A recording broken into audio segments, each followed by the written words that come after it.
নমস্কার বন্ধুরা, আমি প্রিয়া। আজকে চলে এসেছি আবার একটা বাংলা গান নিয়ে। সামনেই জন্মাষ্টমী, তাই আজকে আমার এই গানটি জন্মাষ্টমীর উপলক্ষে। আশা করছি আপনাদের ভালো লাগবে শুনতে। তো চলুন আমি আমার গানটা শুরু করছি। হরে কৃষ্ণ নামে দিল প্রিয় বলরাম, রাখাল রাজা নাম রাখে ভক্ত শ্রীদাম।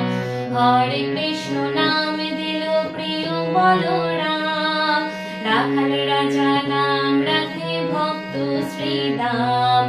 যশোদা জননী বলে যা